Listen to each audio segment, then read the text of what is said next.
Hello, everyone, and welcome as we dive back into our Conquest of Hyperborea campaign. We are back for, I think this is episode 4. It's actually becoming like an actual game now.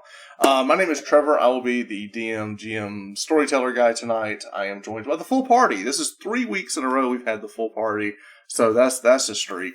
So hope everyone's staying warm as it is freezing in all places of the United States right now. But joining us from Austin, Texas, to my this side, I guess this is my left on here. Introduce yourself. To the west side, I'm Chris Bradley, Trevor's older brother, but not wiser. And I play the magician Magus. Magus. Awesome. And below, in the green shirt, introduce yourself. Hi, I'm Danny. I play Alis Ovidius, a Yes. Roman warlock. That's right. All right, and next to you, you know him as Slingshot in Discord. Introduce yourself.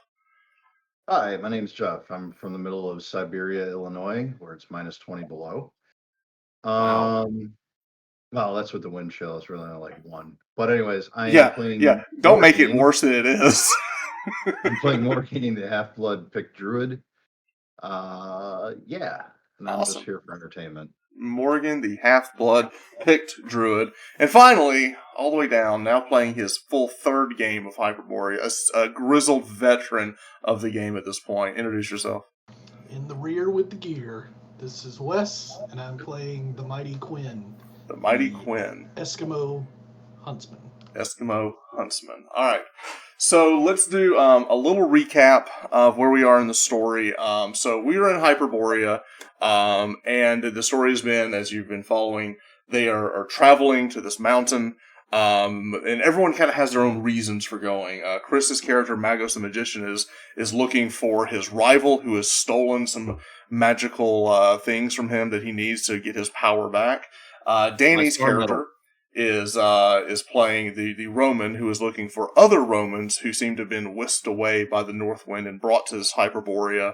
So he's trying to look for some of his lost legionnaire friends. Morgan is here to try to, that's Jeff's character, to stop whatever this undead power menace seems to be coming from the mountain into his domain, the forest at the base of the mountain. And then you have Wes, who's playing Quinn, the huntsman, who was initially hired by Magos as a guide, a tracker. But we also learned that last week that he has his own reasons for being here. Quinn is hunting a mythical beast that he believes lives on this mountain, and last week he got confirmation that is actually the case. So as we saw last week as they traveled, they were able to, using a clever snare and basically a bomb that was created with some pulleys and things with Greek fire, Quinn was able to get them out of a sticky situation with the Cyclops. They were able to take down the Cyclops, escape that situation unscathed. They then found basically a hidden entrance into the cave they were in, thanks to our friend the Roman, who had scouted through the cave, and found basically a shortcut cutting through this one mountain, and which opened up into this valley, or this opening that would take them to the base of the main mountain, where they've been seeing the green glowing lights and seem to be pushing in that direction. As they did this, they sent Telesphorus, their Greek priest of Apollo, back home with the horse, Marcus, with some of their supplies because they wouldn't fit through the cave. Interesting. I thought it was an interesting strategy that they sent the healer home. But we'll see how that plays. We'll see how it plays. As they were strategy. It was an interesting strategy. Then what they did is they went through. They came across and ambushed actually some strange undead zombies. Again, the huntsman Quinn setting up an ambush. They were able to completely decimate this zombie party that seems to be digging. They keep seeing these zombies out digging and searching for things. They're able to dispatch of them, and then as that happened, they came across Gaius. Gaius was an individual that they met last week, who was one of the legionnaires that got whisked away and carried by the North Wind to Hyperborea as part of Alis, Danny's original group, except something strange had happened. And we're going to kind of pick up right there as we see. We're going to go back to we'll call it Haven, but it's the camp of Gaius. And we're going to open up, let me get the NPCs out, and we'll kind of, you'll see this Trevor, image who did we send back with the horse? Tellus Forus. He was the priest of Apollo. And by the way, we're in the 28th day of the 11th month, and Correct. Phobos, the smaller of the two moons, is high in the sky.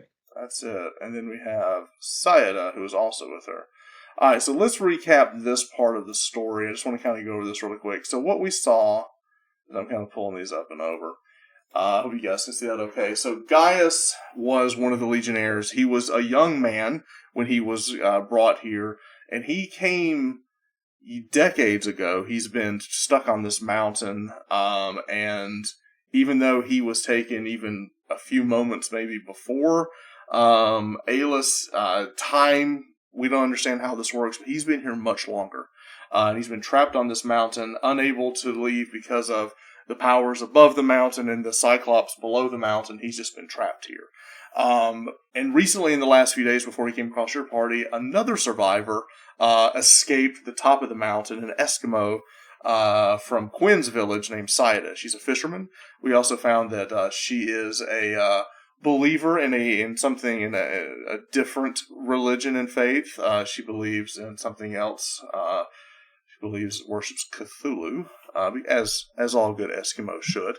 And she is actually no. She worships. I can't remember what I say. It is Cthulhu. She does worship Cthulhu. Yeah. So she is a believer of Cthulhu, and she escaped. It seemed that several of her fishing party was kidnapped. Some were eaten. The females of the party were not. They were taken by this Yeti, this giant beast, up into the mountain and kind of collected to be part of a harem for this Yeti. And seems to be he has a lot of offspring that live upon the mountain. Some half human, half Yeti men things that live up here. And she has escaped, and she's trying to get home, and she basically has found camp with Gaius. After this, the information you guys gathered from this, we also had something happen off. We turned the camera off last game, and we had a little thing happen afterwards. I do want to recall is that finally we had a situation where a piece of treasure finally got identified, and Morgan had been carrying this bracer since way back in episode 1 that they had captured. This snake, this armband. Let me pull that up. And show this. So he's been carrying this for a while. They felt it might be cursed. They didn't know what it was. They didn't want to do a whole lot with it. But they finally met Magos the magician, who is able to cast Identify. Now in this game, he was able to cast Identify by sacrificing some treasure, which was a pearl that Morgan had, and by sacrificing as part of the reagent of the spell, he was able to ascertain exactly what this is. And they found out that it is called an armband of Ouroboros, I believe is the name of it. Check me on that. And what this does is it is a cursed item, and whoever puts this on cannot take it off unless they use a remove curse or they die. But while they're wearing it, they are strengthened by the enchantment to do more melee damage. They are more a savage attacker. Anyone who wears it has +1 melee damage. Unless you're a fighter subclass, you do +2 damage. So Alis decided the curse was worth it, and he decided to wear that. So he is now wearing that. Another thing that we found out about it from his divination of using Identify is that Alis now has an affinity for snakes. He will not harm them in any way and sees them as a friend, even though the snake may not. So I wasn't going to have snakes in the game, but now we got to have snakes in the game, right? I mean, the whole thing's changed now. We got snakes. Welcome All to right. Snake Quest. Yeah. We're on a snake quest now. So Danny is wearing that. Also, there was a trade done off camera as well, where Quinn, Wes's character, gave the enchanted shield to Alis as well. They're basically gearing up the tank. So the warlock, who's kind of the front man of the party now, has his magic shield. He has the magic armband to do more damage. He's feeling pretty good and at taking whatever beating comes our way. So let's open up the story. Let's go ahead and kick our music back up a little bit. And let's dive back into the story. So We're going to pick up the next morning. It is the morning of the 28th of the Mammoth, which is the 11th month of this cycle. Remember, there are 13 months, and at the end of the 13th month, we'll come into a new year. This is the last day. On this day, Phobos, the smaller of the moons, is full, gives a reddish hue out. Everyone who is from this area of Hyperborea knows that this is an ill night to be out. It is generally a night where bad things happen. It is generally just seen as a very bad omen and a time to be cautious. And it is at this point that we wake up the morning of the 28th. Everyone is rested, and as we wake up, we break into the rations. They have a fire in this cave. It is darker than you would think. As Gaius comes out, as everyone is stirring, goes, "A bit of bad luck in the evening. A storm came in." He looks out, he goes, "Seems that we're packed in." Like inescapable? No, but it is still coming down. It'll be difficult to traverse the mountain. We might best wait it out or see what our options are. Are there any alternatives to just the path up the mountain? Do you know of any others? I've traversed this cave as far as back as it goes. I don't believe there are any other exits of this particular cave, except this one, and then one above us that I use occasionally for hunting. Well, let's see about the one above us. And with that, he points up, and you can see like he's got like some ropes and stuff, and he's made some steps and things that kind of goes carved out. Alis, you climb up, and you see where there is a hole is just like compacted with ice and snow. It seems pretty thick. And it's still coming down, so even if we were to move it now. Yeah. Well, what can we do? Does anybody have any magic, flame magic? We have torches. I have light. And Gaius goes, "A storm could last hours or a day, we don't know. Could wait it out, see if the mountain will calm." It's probably a good idea on this night. From you magicians telling me. What say you, Quinn? I could get out somewhat, right? You could definitely scurry out if you wanted to.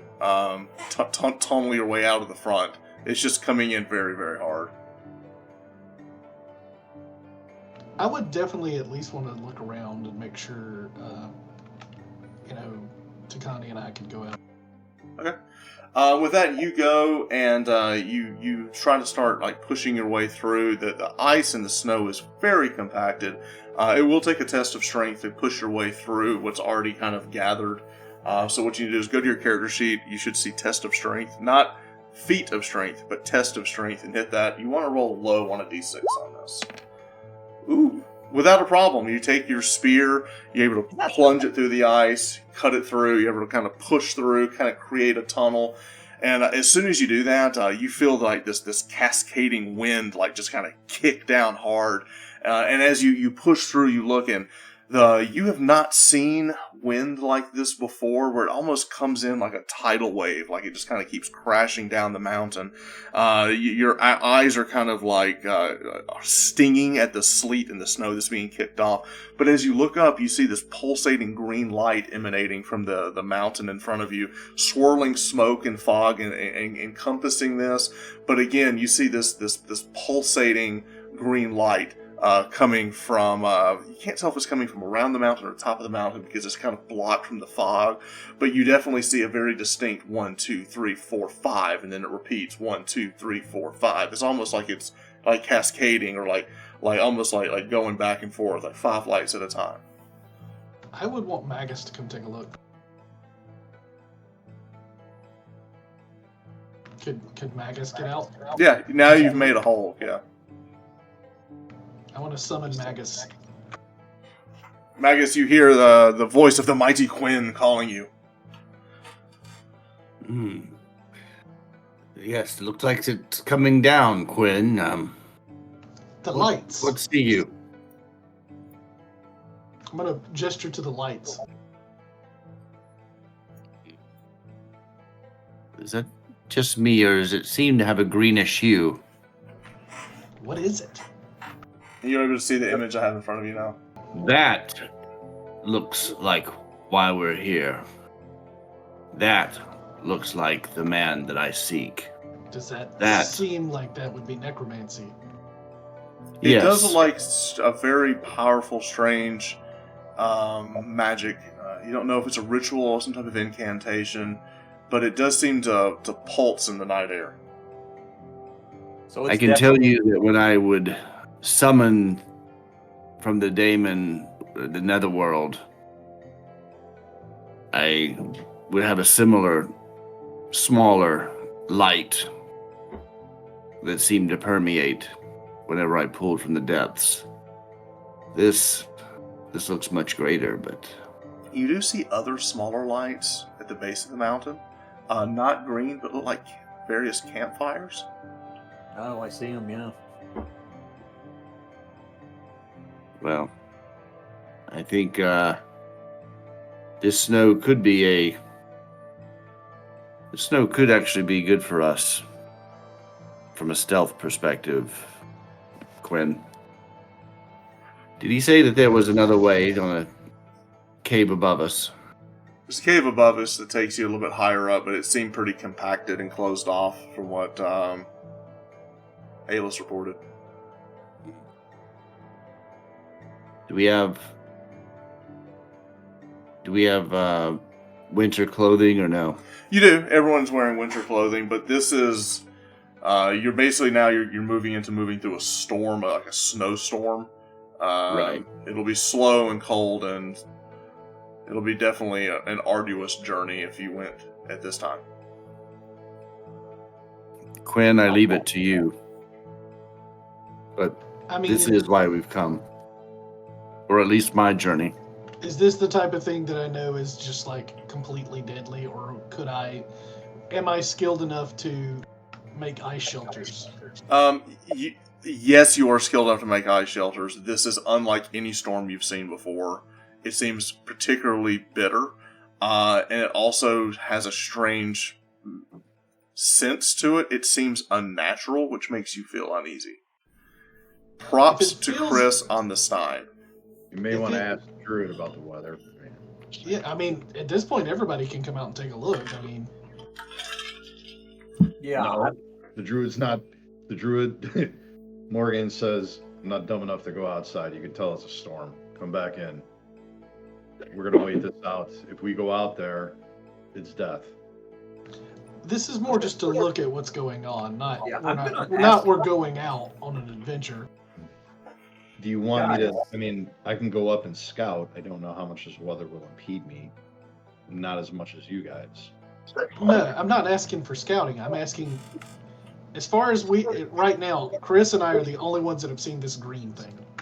Oh, I'm sorry. I misunderstood. Yeah, what you're not outside, so you haven't seen it. So you, Because I'm not dumb enough to go outside. It's too cold. well, the Eskimos outside, so you should be okay. I'm going to go back inside and continue to work on this spell scroll that I found. Might be a good time to do that. I'll leave it up to you, Quinn. I'll step outside. Does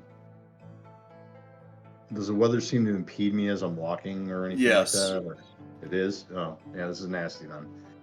I'm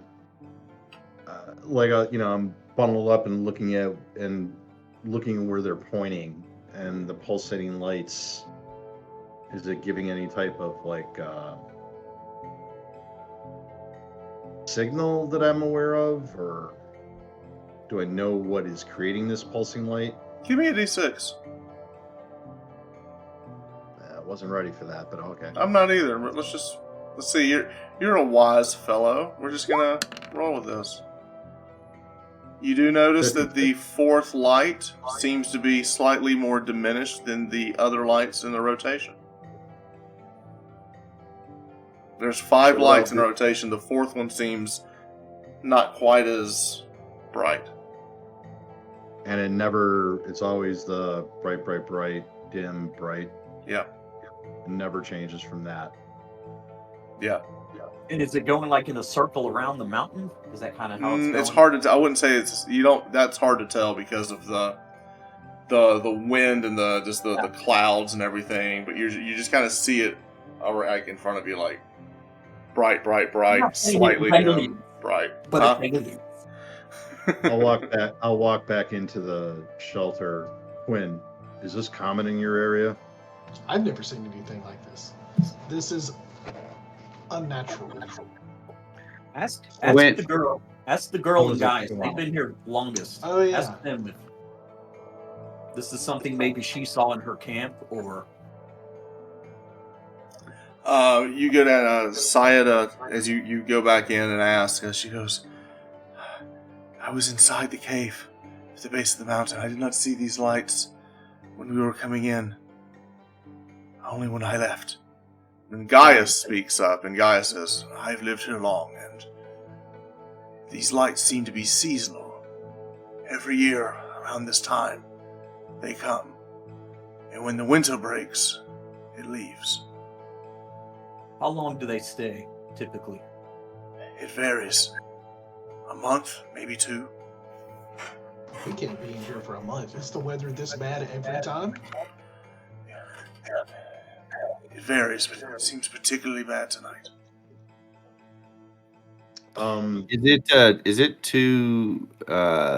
Is the storm too bad for Raftontus to be able to fly? You can always try. Let's see if Raftontus can take flight. I'm going to immediately ask Raftontus to join Quinn outside, and I start to have my eyes roll back in the back of my head and start to be kind of in a trance. How far off are those campfires that we're seeing? A day's journey, maybe more, depending on if you were to leave with or without a storm. You have the base of the mountain, but once you get there, climbing this may be tricky. And right now it's daytime or nighttime? It is morning. Morning. It should be daytime, but you're not seeing it. Right.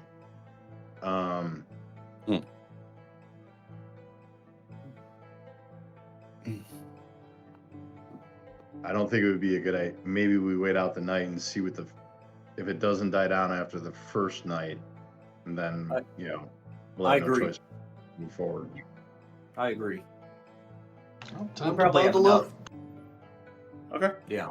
We probably have enough. Chris, are you going to send out Raftontus, or are you going to wait? Unless anyone has any problems with Raftontus taking flight, I've already kind of... Give him a little sweater. Yes. Got little booties on. All right, you send out Raftontus. You are now looking out the eyes of your familiar as Raftontus attempts to take flight. It is a small flying creature having to stay... That's great. Trying to stay low to the ground as the wind kicks up very hard. Raftontus doesn't make it very far when a very strange bluish hue hits it with it coming from the wind. As I said, this almost this tidal wave of wind is like rolling down. Some of that hits Raftontus, and for a very brief second, you see desert. You see a warm sun.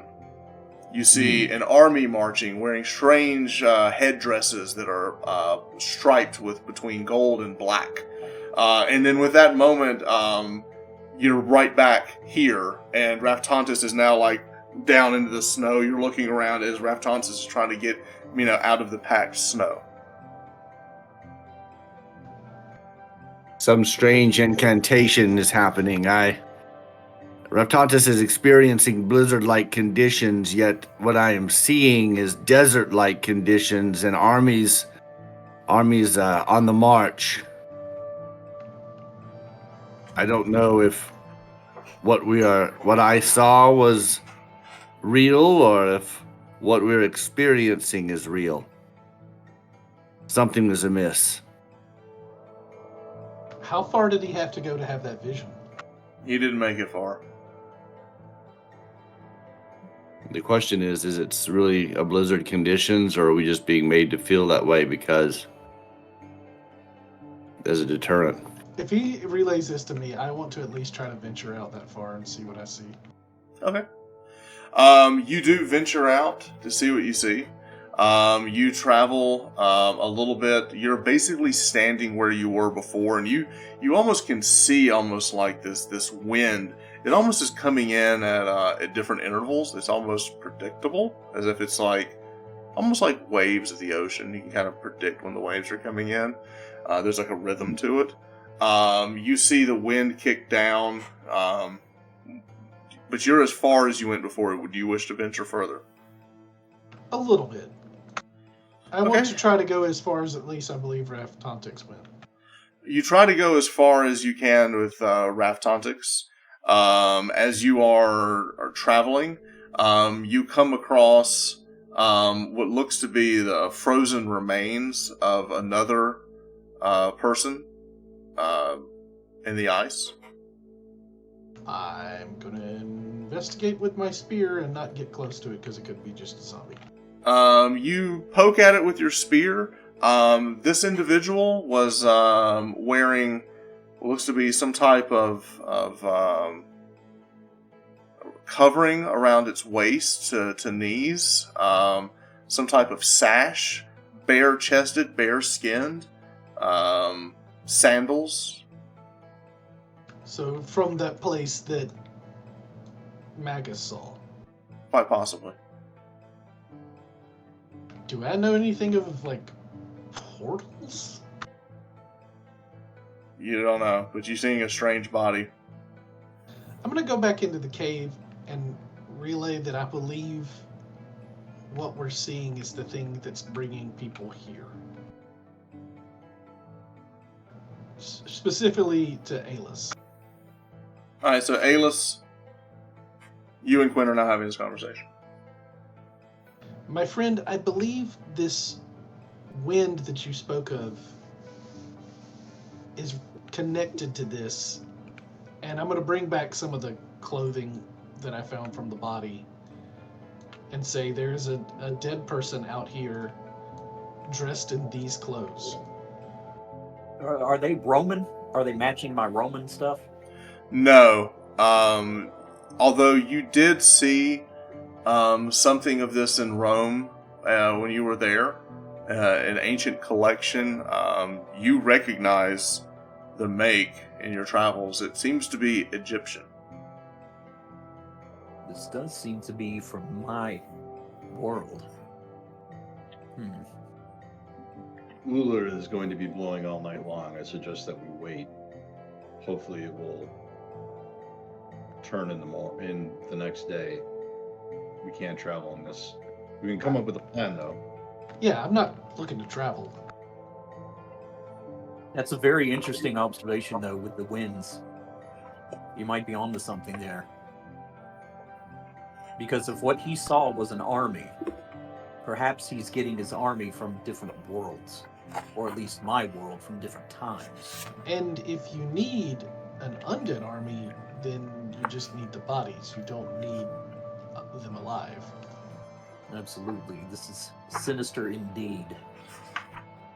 Have I heard any rumors in this area of, like, former battles? No. No. Let's see if this storm abates. We have enough supplies? Trevor? You've probably go got back. enough for another week. That's what you're Okay. carrying. If you eat light and hunt some, although Yeah, I'm gonna hunting on set the up some mountain may be traps. tough. Well, you do have frozen human you could cook up. No. I always So, throw out raccoon- cannibalism just to see if anybody bites. Get it? Literally. Literally. Um, All right, Morgan, I- what are you doing?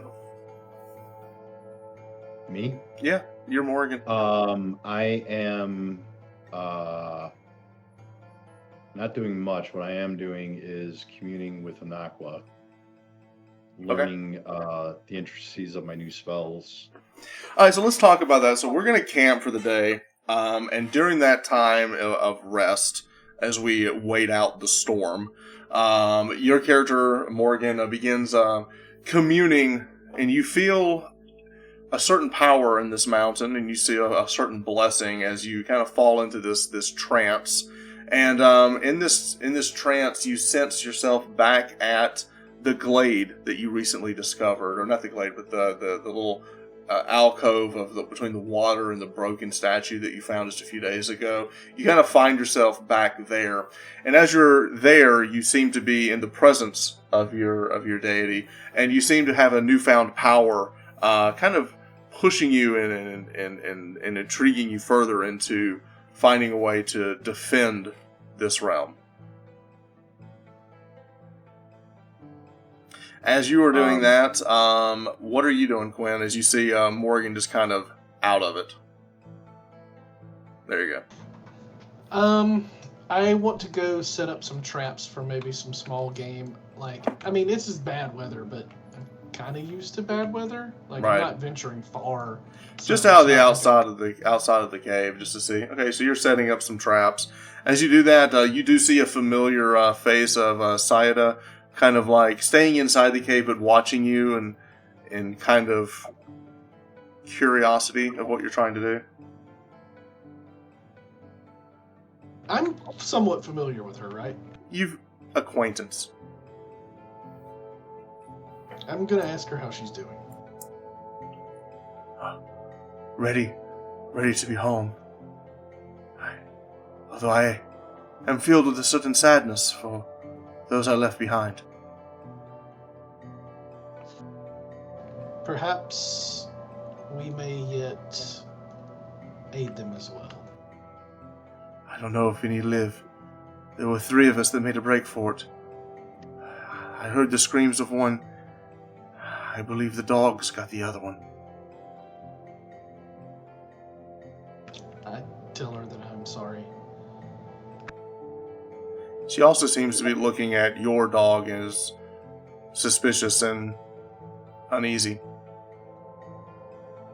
I'm gonna tell her, she's used to, the Eskimos have nothing but It's strange that she is uneasy around your dog. I'm going to push Takani behind my leg. I don't trust her around the dog now. She looks at it and goes, "Your dog. How big will it get?" This is as big as he's gonna get. Good. The dogs of this mountain are much bigger. Are these the children of the Yeti you speak of? No. They are something else. The children, they keep these, but not as pets, more as allies.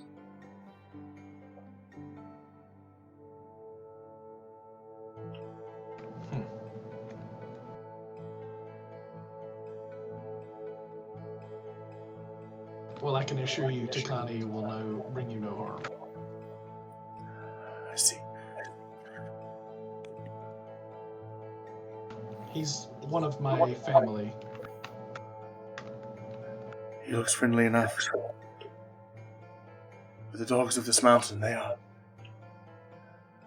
something else. Their eyes, they glow. Have you ever heard of anything like this? You have heard tale of a wolf, a monstrous wolf that says that it can eat a man whole.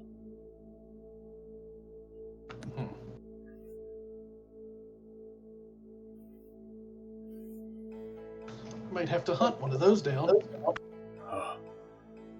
Your spear will need to be much longer, my friend.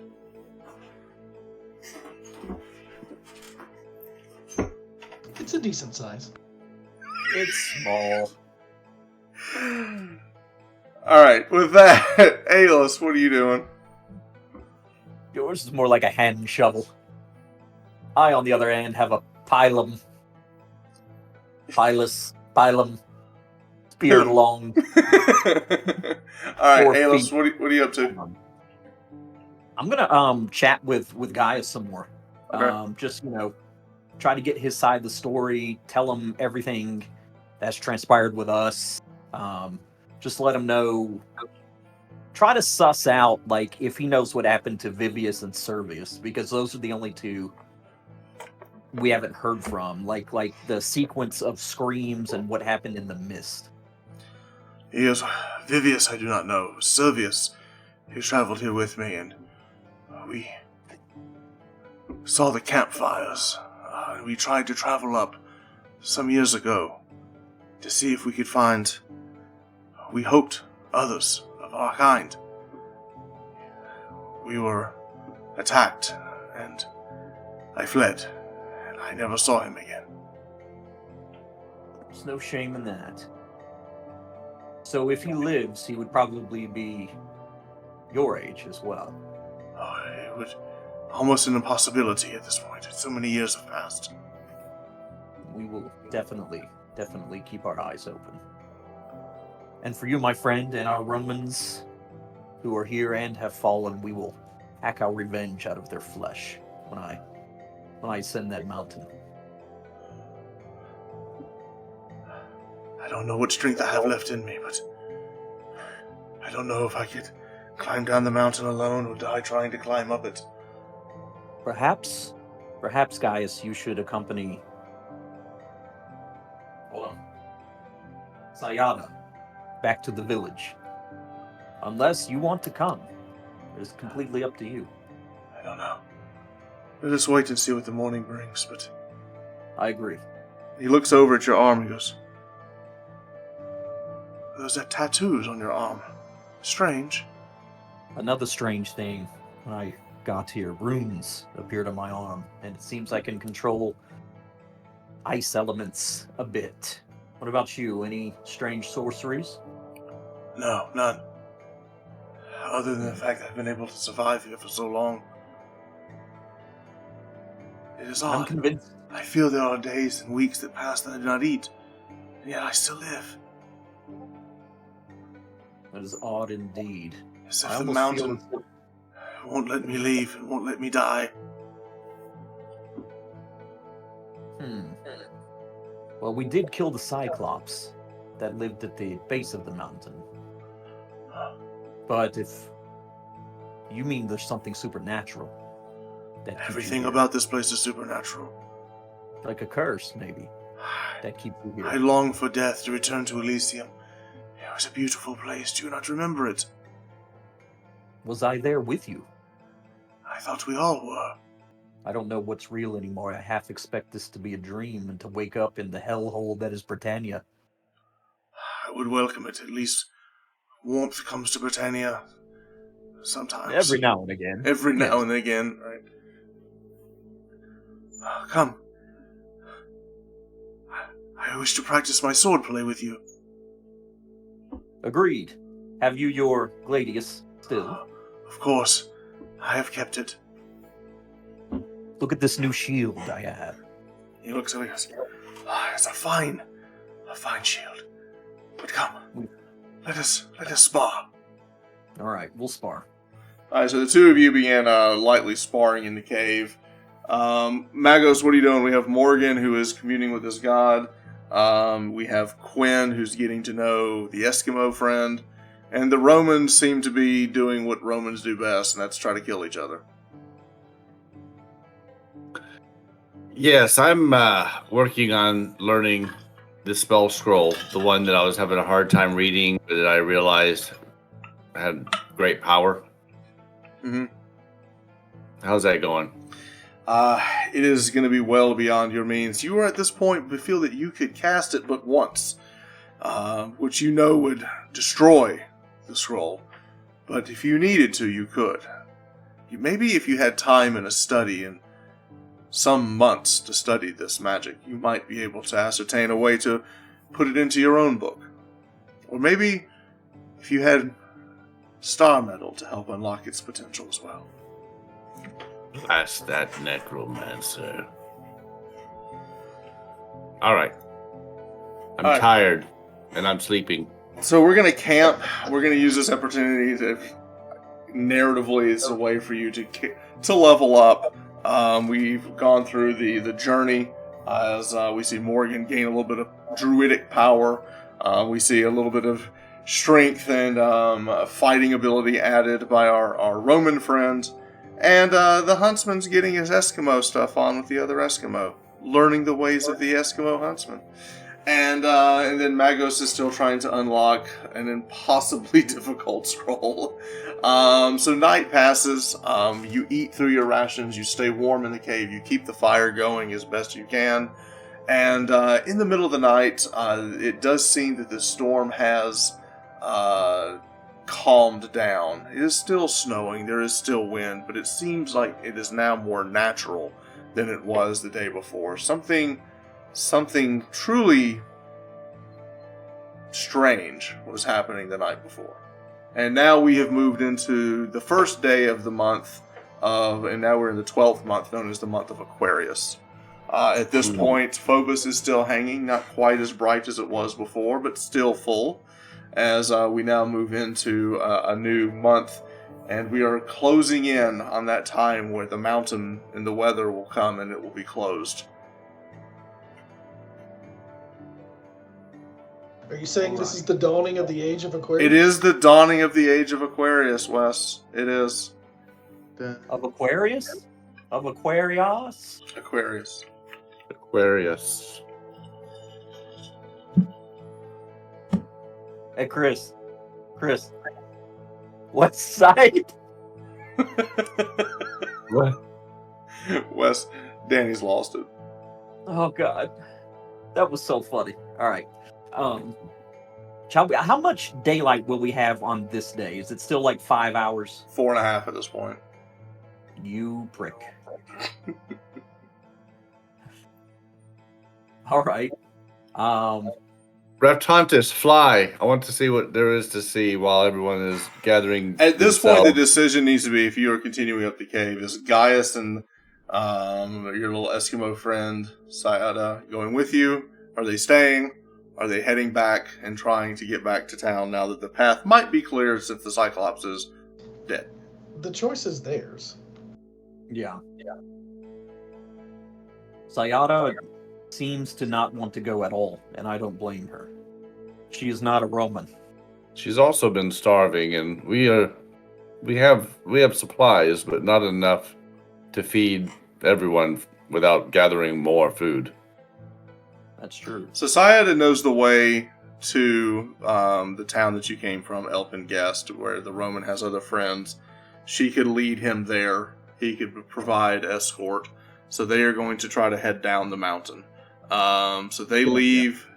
But before they leave, Sayada does pull Quinn aside and says, "If you come across the wolf, be wary. It freezes those in its path."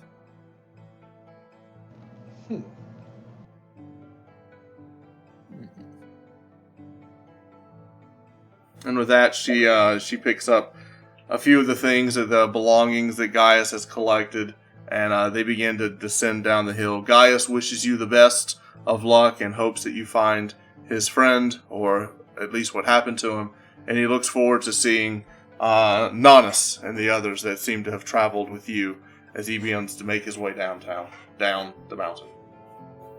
Sounds good. Give him my best. And with that, the four of you continue up your journey, not knowing exactly how much further you're going to go. You still have about 6 days of supplies, but you do have at least 4 days down mountain. And you could hunt and find supplies on the way down, but you're just running low. I'm definitely going to do some hunting. You did not find anything the night before. Nothing was out scurrying about in that storm. You collect the twine and things that you needed for your traps, and you begin moving back up the mountain. At this point, as you're climbing through the mountain in the day, you do see the areas. You see a little bit of smoke coming from different areas at the base of the mountain from the camps that came the night before. You start heading in that direction. Now, at this point, I do want to go back over the order of walking. I know that Quinn and Takani stay up front, and I I'll go believe second. okay, at this point we're going to have the Roman up second, and then who's going to be all the way in the back? We have Morgan and then Magos. Who's in the back? I'll travel with Magos like side by side. Okay. All right, so it's almost not quite a 2x2 because I would believe that the huntsman before front, so it'd be like a 1-1-2 is what we're gonna say. All right, so with that, you guys are traveling. Our huntsman is up front. At this point, what do you want to do as you're traveling up the mountain? So Quinn, our point man. So I definitely want to have an arrow knocked, like just holding it in the offhand together. I'm looking for. I have Takani scouting for any smell of game. Okay. And I'm keeping track, looking for tracks headed towards the main camp. Okay. After a few hours, as you're walking, do give me a tracking roll. It's a D12 roll low. Is there just roll D12? Just roll a D12. Okay.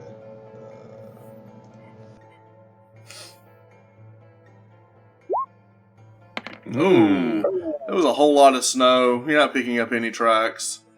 It's whatever was here would be impossible because it's been snowing so much. Everything's covered up. As you continue on, you do travel for throughout the day. So your 4.5 hours are up as it begins to get dark.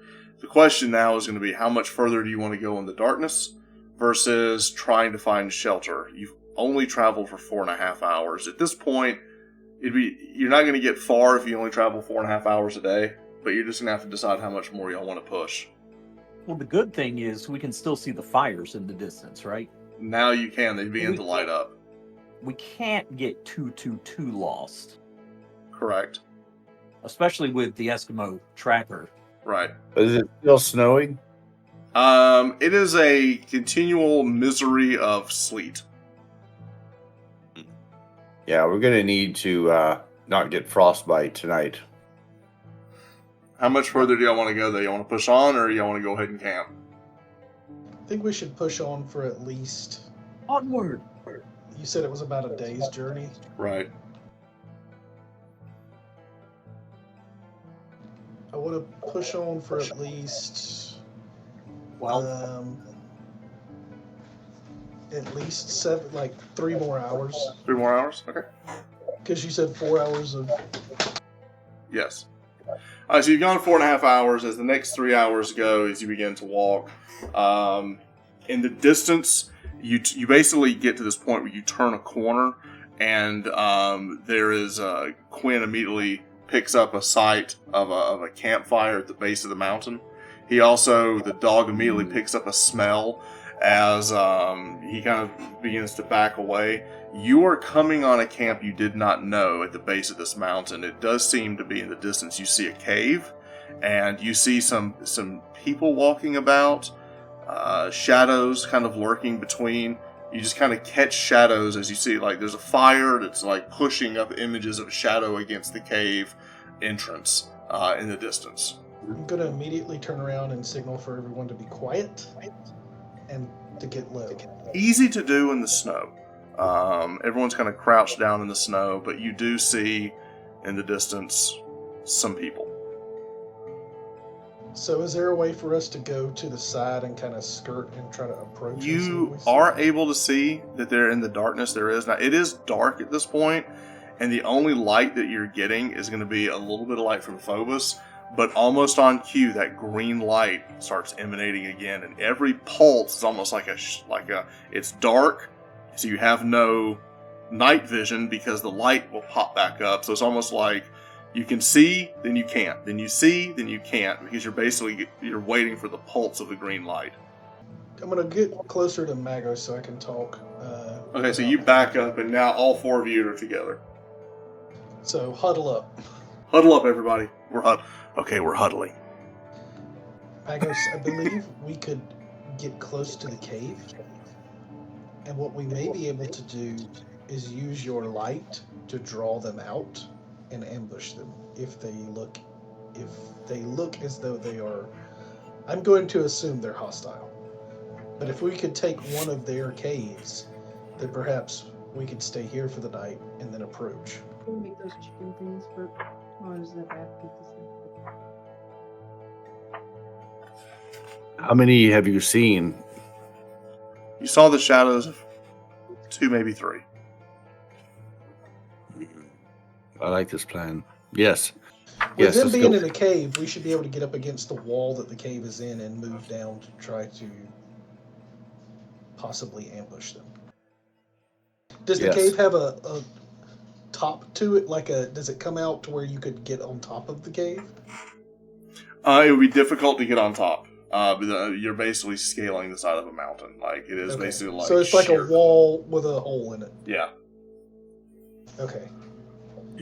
I want to signal where we are trying to approach to and to go down the cave wall. Okay. I'm with you.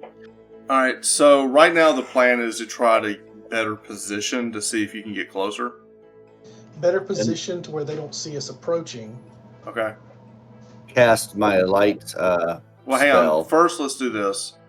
Wes, give me a D6. We're gonna see if you get your ambush off again. As you're basically moving the party.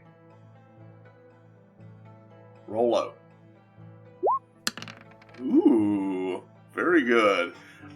Using the blinking light of the green, you're basically able to move while it's dark, and then the light comes up. So you're basically like moving in short spurts. Red But light, you're green light. able to get behind some craggy rocks and not 150 feet off to the side. You hear the crackling of they have like a bonfire at the entrance of the cave, and you hear the grunts of them trying to communicate. Trying to communicate. They are communicating, but it does not sound like words. How far can you cast that light spell, Magnus? Is it about 30 feet? range. Oh, 120 foot range. Wow. 30-foot sphere. I love that Jeff has become the Hyperborea encyclopedia. I love Yes. that. Somebody needed to. It wasn't the DM. Yeah, 120 feet. So, yeah, you're not that far from able to cast it. What if you cast the light spell on an arrow and I shot it out away from the cave to try to draw them out that way?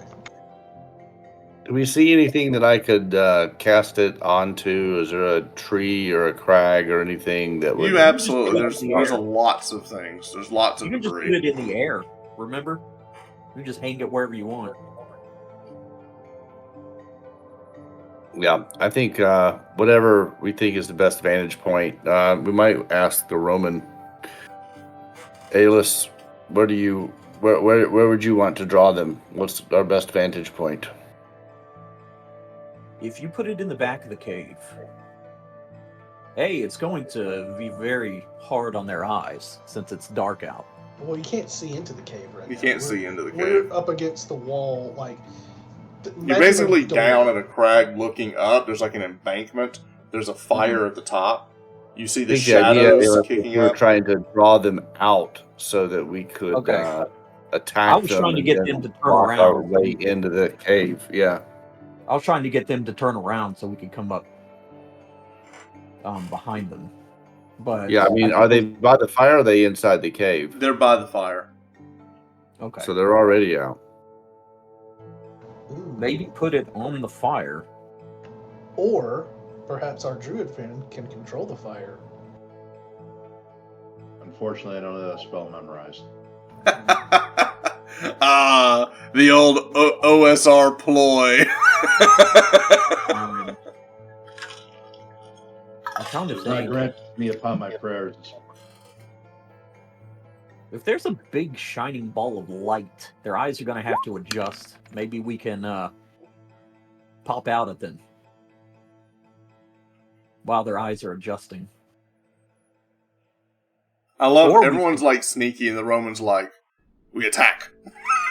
Or you could put it like over here and see if they investigate. That's what I don't want to put it with us. I want them to go away from us, but I want us to be able to come up behind them as they go out. Yes, that was my plan indeed. Yeah, It was! You plagiarized me. No, I'm kidding. Yes, I agree. Getting them to turn their backs to us would be optimal. All right, so you're gonna cast it away, or you can put it on Wes's arrow, let him shoot it. What do you want to do? I'm going Actually- to cast it and hold it about probably 30 feet up and away from their bonfire, so that Okay. they're all kind of looking away Like an from orb up us. in the sky. Okay. Yeah, but kind of glowing, so that their backs will be to us. It'll be away from us and away I from the dig it. fire. Okay. All right, so you're able to do that. You cast the light. You hear them go. I mean, like this, like really like caveman guttural as you hear them looking up. They all are kind of move in front of the bonfire. One picks up a rock and they start trying to throw rocks at the light. Mm. But they have kind of moved forward a bit to where there is now a window that you could try to go for the cave or maybe try to come up behind them. I think that I should go for the cave while you guys go after them. All right, could let's be just do wondering- this. Instead of talking about it, everybody just tell me what you're doing. Magos is going for the cave. He as soon as he casts the light, they go. I gotta- Magos just takes Cast off it for the and keep- cave. I have to also concentrate to keep it there, right? Yeah, but mere child's play for the mighty Magus. Yeah, you hold it, and as you do, you start moving towards the cave. Aelus, what are you doing? I'm gonna start moving towards them, but I also don't want to murder some Cro-Magnons if they're just like, how far away are we from the main campfires? There's only one campfire. No, I mean from the ones in the distance. Oh, that's very far. Very far. Yeah, these could just be innocent troglodytes. But I want to get closer to see if I can ascertain if they are evil or if they're just natural brutes or... Okay. As you get closer, their backs are to you. It looks like they're wearing furs, but then you realize that part of them is fur, and part of them is human. Very hirsute people these are. I see. And while he's doing that, I'm in the cave. Okay, so let's pause. Magos is making it for the cave. Aelus is trying to get closer. What is Quinn doing? Quinn is readying arrows. But you're still off to the side. Yeah, I'm keeping them at range where I want good shots on all of them. All right, what is Morgan doing? I'm going for the cave with. All right, so you're going for the cave. And we're going to keep this very theater of the mind. So everybody's just going to have to kind of listen up. So I do want to give you an image of what these things look I was like. just about to say, what do they look like? Yeah. Or what color is their fur? Are they calico? Oh, yeah, these are the sons of Yeti. They're not going to win a spelling contest, I'll tell you that. They're just misunderstood. All right. The Yeti folk, if they were. That might be Sayada's son. Oh, Woof. Woof. Jeez. All right. So you see three of these are like pointing and arguing and like throwing stones, and they've got clubs and kind of like yammering at each other. With this, Aelus, you're close. Do you want to act, or what do you want to do? It's really kind of I'm gonna Aelus's go. decision here, because you've got the trigger man in the back with the bow. You've got the druid and the wizard or the magician behind you at the entrance of the cave. The cave is dark as you look into it. There does seem to be some flickering lights on the inside, possibly other campfires. That's talking to Magos because you're first. Are they like? But Is it more like motives? no. I'm definitely going to take the Gladius out and try to jam it down into the... You're trying to The knock him out? No, the kill spot. Oh, you're just going to try to kill him. Yeah. We're going for murder. Perfect. All right. I mean, he's different. He has to die. All right, so here's the thing. As you're moving forward, Danny, give me a D6 roll. Let me see if you get your ambush off. Oh, no. As you get closer, the ice below you snaps. They turn and look. All three of them go as they get close to you. However, the trigger man in the back does have his ambush. So before we make any announcements or we make any initiative roll, I'm fine. the archer from the grassy knoll. specific. Well, I don't know how the rules are on this. Like, if it's roll bad, can you hit your friend, kind of thing. He's not. Don't roll that bad.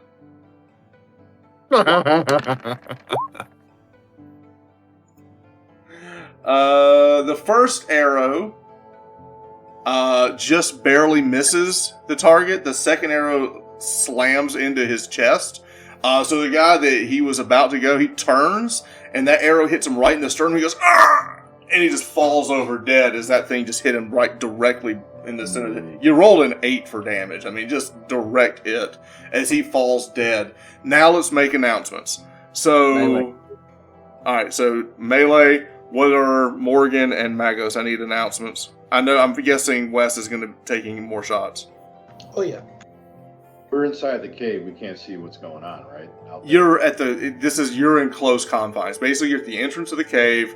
There's a bonfire, and on the other side of that bonfire is a melee breaking out between Alis and two cavemen, Yeti folk things. Caveman Yeti folk things. I am going to move into the cave closer. Okay, you're moving more into the cave. All right, Magos, what are you doing? I'm going to cast sleep. You don't have sleep. I do. It's one of my level 1 known spells, sleep. You do have sleep? You do have sleep. Sleep. All right, so you're casting. Now so you announce you're casting a spell. Now let's have Magos roll a d6. I forgot you had sleep. Well, you berated me for only using one spell the entire game last time. Well, I think y'all are going because I rolled a 1. So Magos says, "Screw you! I'm rolling a 6." All right. So first thing we're gonna do is we're gonna go with Dan the Man. Alis, make your attack. All right, I see the one fall, right? Yes.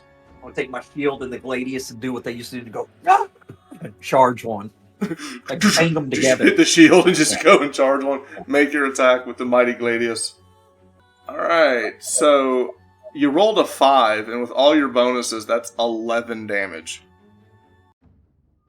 That's a lot between mastery, Hit him with the strength. shield, he reels back, and I just stick it right in his throat. Yeah. You easily down him as he's like, "Argh, ugh." So one guy gets shot immediately. You immediately run your Gladius through his throat, drops him.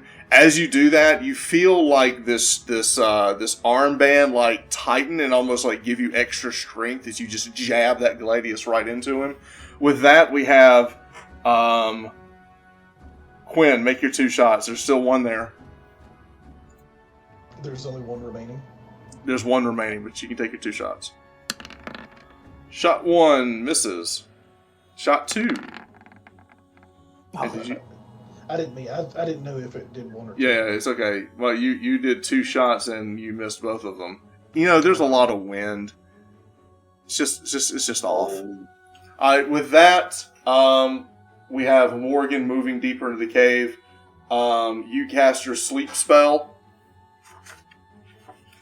I'm going to cast it on Alis.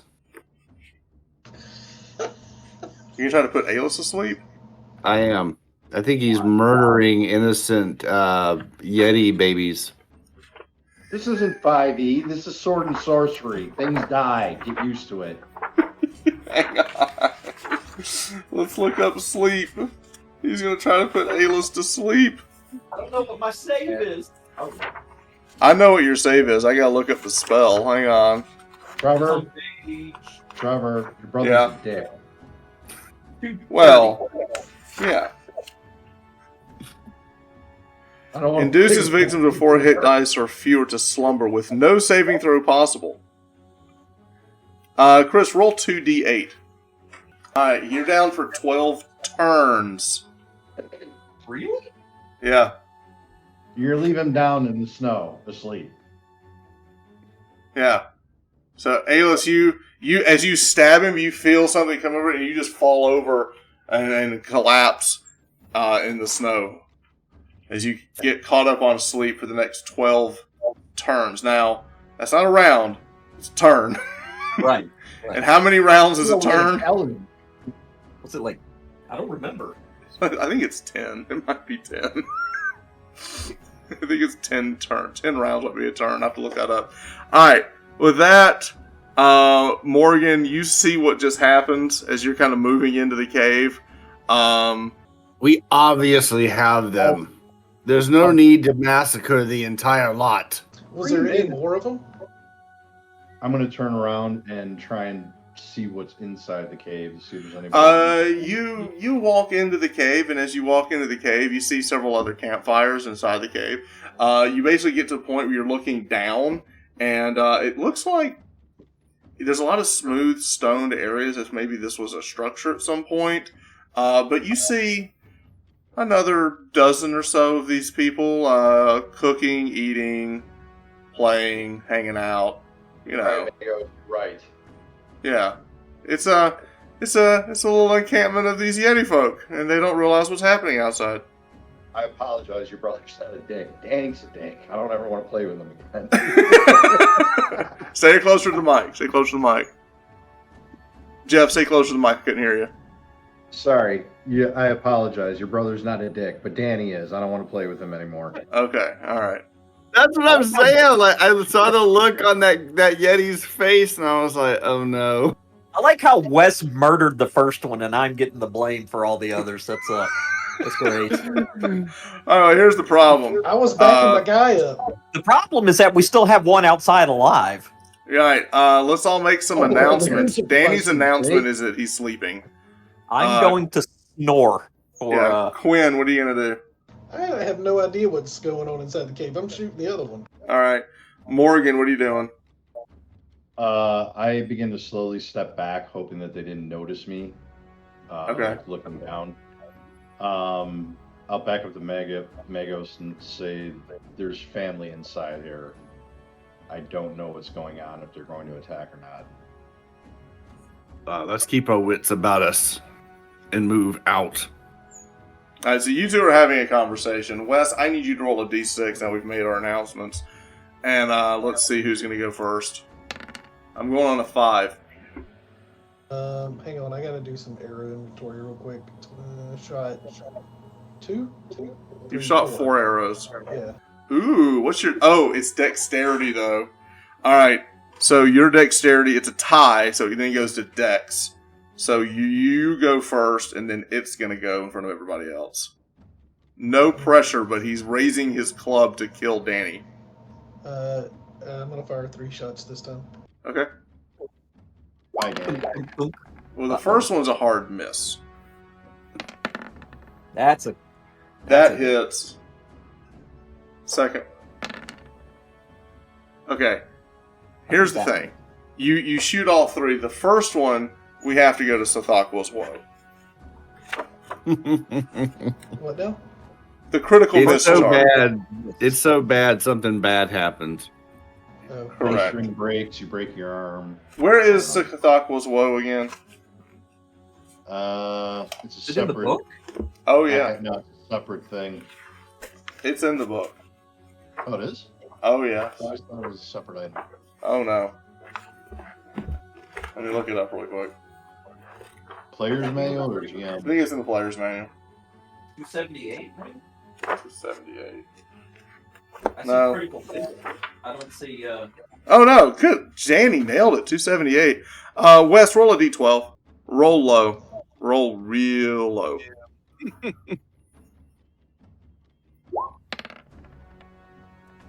Nope. Roll. All right. Roll. You let loose those arrows. You still lay your hit. You stumble and fall and roll down this little, like, crag. You win. Correct. Make a test of dexterity roll, please. It's been nice knowing you, Danny. No, Danny's fine. It's Wes that's rolling off the mountain. Success. You only are going to take a d4. You catch yourself. You bang up against the rock at the last possible second. You grab the side of the rock as you look down, and there was a good 100-foot plummet behind you. You did not slide down. Oh wow! Okay. But you did say that beast was about to club Danny to death. He's dead. But as he fired those last shots, he fell backwards. He slipped on some ice, caught himself, but he took a beating rolling down. So, Quinn, you're rolling down. You've caught yourself on the side of this mountain, and you're trying to start to climb your way back up. All this is happening. Quinn sleeps next to a fire, warm, next to the fire, cuddled up. Alis. Yeah. Alis is asleep, sorry. Quinn is climbing. Alis is asleep. Morgan and Magos, y'all are inside the cave looking at a bunch of Yeti folk being Yeti folk in a cave. There's no males here. It's all females and children. No, it's all males. Oh. We may have a problem here, folks. Actually, I'd turn to Magos and say, I'm at a loss on what to do next. We gotta go get our friend before he freezes it. Oh, wait a minute. Yeah, we gotta go get our friend that you conveniently put asleep before he freezes to death. We have a whole cave next to the fire. He's got the best seat in the house. Yeah. I say we start cooking. Alis? No, our food by the fire. There's no. They're further deep into the cave, right? Yeah. You see them now. Magos, you're looking about. As you look about, you do see that one of the Yeti folk seems to be by a fire telling a story, and the others seem to be all involved. And he's carrying a stick, and on the top of that stick is an orange stone, and that orange stone, that might be star metal. Mm. Oh man, I know what's gonna happen next. Well, Magos has a change of heart. Control your passions, my friend. Go wake up, Alis. Can he dismiss that? No. You can take it. You basically just have to shake him awake. All right, Slap I'm him gonna around a little shake him. bit. I'm gonna say, damn it, stop sleeping on the job. We found it. Alright, so We now found everyone is Stormy. by the fire. Quinn, you've crawled your way back up. Takani is licking the face of Alis, trying to get him to wake up. Y'all are now by the fire. The Cro-Magnons, they can put you to sleep with their ugly stares. I say we slaughter them wholesale. I tend to agree with him. I was amazed at what just happened. It seemed to put you to sleep. There's something in their simian faces that just put me straight to slumber. These are ill folk indeed. Yes, I'm glad you're safe. Thank God for Quinn, his steady arrow. Yes, indeed. Going. I say we take out the rest of them. I can concur, but y'all gonna have to wake me up every time they put me to sleep. It must be that new armband you have on. I warned you about that. Oh no, that was good. I stuck it straight through his throat. Did you see that? No, I was dealing with a whole horde of cave people inside that were just like cooking and You not mean really there's bothering more? anybody. More? Oh God. There's more within there, and they seem to have a stone, the stone that I am in search of. It's called star metal, and it's the source of my powers. What are they doing? It looks like they're storytelling right now. We So could they give could them be- quite a story. I can Go in there place and the razzle light dazzle inside on some of your magic. That is, if you Yeah, haven't used all of your spell slots. If you have that spell that you use, oh, sorry.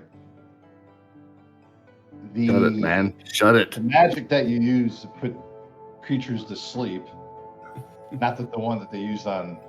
Well, can you put a group to sleep? Convenient.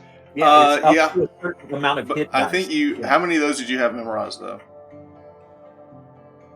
Well, I only had sleep for one. I think I have 3. So I've already used the light. I've already used sleep. So I think that leave me one more left. No, you've got 2 burning hands left. Okay. That's more than enough. Hey, that way I won't have to go in and fall asleep. You can just burn them all.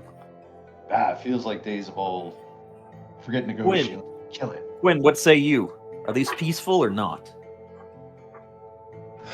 I didn't see any of the interaction that happened inside, I'm seeing what they're doing now, and they seem extremely primitive, I'm guessing. Yeah. Perhaps they would think you were a god if they saw your magic.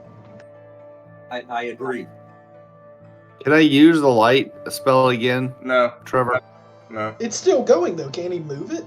Yeah, it's gonna dissipate pretty soon. Doesn't last that long. But is it at least as like a sparkler big? No, at this point. It's 30 feet diameter. It's huge. Yeah, but it was off the cliff. Last 1 hour. He can't move it though. I can't move it. If you put it on an area, no. But if you put it like on Yeah, an you put it item up in or the air. staff or spear. Yeah, I had it up in the air. Never move it with that attitude. You know what? I just realized. Hang on a second. As you guys are talking, there's a very loud howl. Oh shit! Since there is From a the cave? 30-foot light hanging above the camp.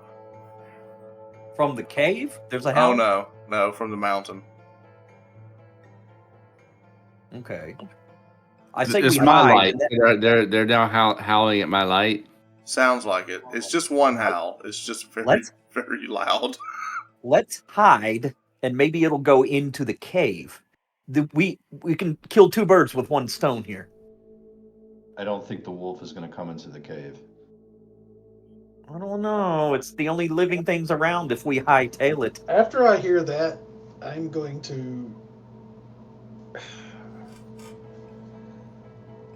to be completely focused on that. I'm going to try to figure out. That's what our we next. need to do. That's a week's worth of food. Well, here's what we can't do. We can't have a whole bunch of bad guys behind us and a bad guy in front of us. Right. So we got. So you go take care of the wolf, Quinn. Sure. We're gonna a modest proposal this shit and Why get don't we, get that wolf to go in and eat all the bad guys. or we bring them out to fight the wolf? That's very true. Yeah. What is the reaction when they hear the wolf? Well, y'all are outside right now. You don't know. You said there were dozens of them. About a dozen or so. They're all men, no children, no women. Which means They're a war party. Or it's just the worst party ever. Sausage fest. yeah, sausage fest. It's a fraternity. They're all sitting around playing. Playing Halo. Initiation. No, they're all sitting around playing D&D. Is what they're doing. They're all, Look at Star Metal. You part of the tribe. They're playing Star Frontiers. they're playing C&C Caves and Cro-Magnons. Is what they're doing. It's a convention. It's a gaming convention. It You can tell smells. It smells there's like it's one horrible very BO. It's the very first Gen Con. No, because these guys are more clean than the people at Gen Con. That's Oh, God. That's shots fired. Shots fired. If any watchers are regular attenders of Gen Con, the views expressed by Danny are.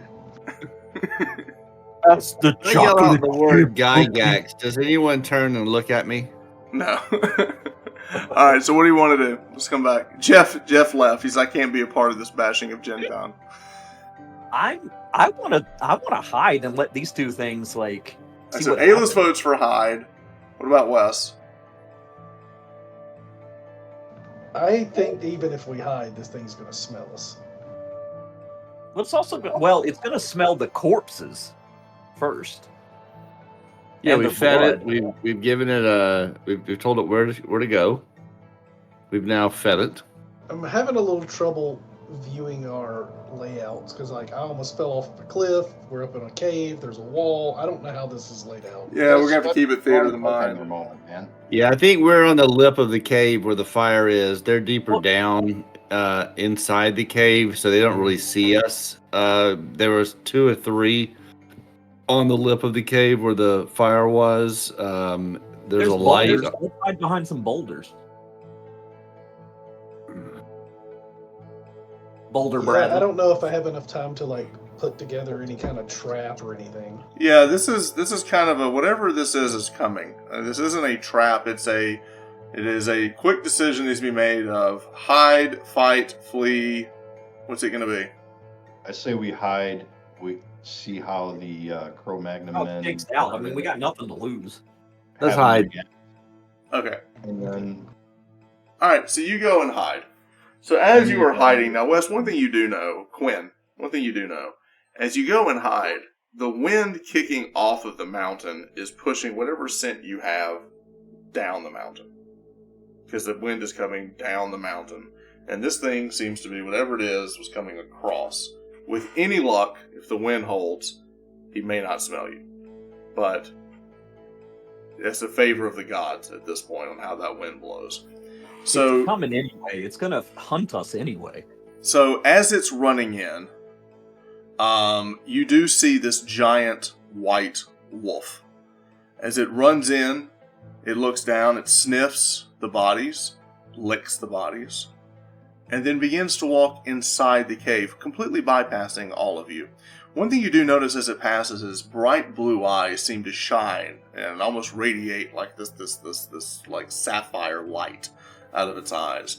It is a very big wolf. If it stood on its hind legs, it might be 6.5 to 7 feet tall. Ugh. And it goes into the cave. I grab Quinn and look at him and I whisper to him, "I will freeze you." What? Yeah. This must be the one that she was talking about. Oh yeah.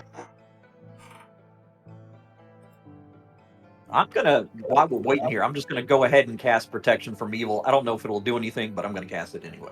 Okay. Look up how long that lasts. But it's an hour, but let me look. Does that make a noise? I don't think so. The winter wolf. 2 hours. Lasts for 2 hours. You have 2 hours. 2 hours of protection from Time. evil.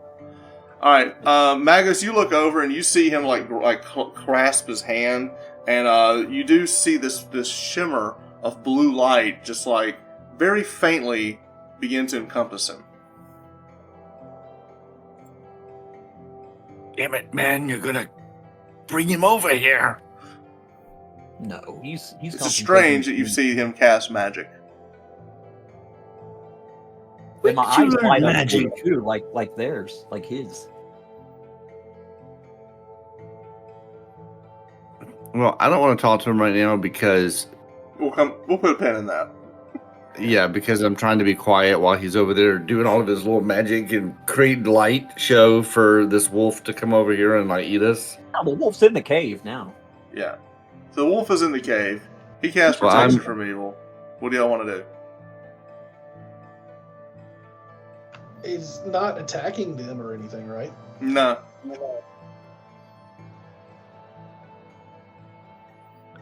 Do you want me to cook this wolf? Yes, and the inhabitants. Obviously, it's their pet. There's an unnatural beast. Kill How it. big is the opening to the cave? 15 feet. It is an unnatural beast. Kill it. If they're All in a right, cave, its back is to us, so I'm going to do burning hands. and All right, attack hang it. on. At this point, y'all are not there. It is walked into the cave. Y'all are not in any type of combat situation. I feel like we're the Three Stooges out on the outside. One's got a golf club, another one's got a football. we're four. We're four. You're Shimp. You're Shimp. All right. Quinn. It's just been a minute. I've had so many maps. It's been a minute since we did. We got to break the idea of doing Theater of the Mind, but this is where we are. You're outside this cave. The wolf has walked into the cave. Aelus Hey. has cast his spell. Now you need to decide: are you going to go into the Did you cave say after wolf? this thing? Huh? Did you say wolf? Wolf. Wolf. Wolf. Wolf. Yes. So what do you want to do? I want to burning hands him. Okay, Chris, you're not in combat right now. I think he's saying I he wanna wants get- to walk in. the I think moment- he's saying he wants. Yeah. I think he's saying he wants to walk in, and then as soon as he sees it, So You you see what want? I'm You, my question right now: are you going into the cave, the four of you? I looked at the rest of you. I said, do you want to attack it? Its back is to us. Now is the time. Yes or no? I agree because in the cave they'll have less room to maneuver to us. To get There's around. no way us. for me to talk you out of this, but we'll go with it. Well, what are you trying to say? You think we shouldn't do it? I say we watch and see if this thing is worshipped by them, or if it is attacked by them. Ooh, that's a good idea. Give it a second. Okay. All right. It walks in. Everyone I put is my on hand hold. back. He had the star medal in his hand, ready to go. So the recap of the situation is: you all kind of like patiently wait for this monstrous beast to walk in the cave. After a few tense moments, you don't hear any cries of battle. You don't hear any screaming or wailing or howling or growling. You don't hear anything.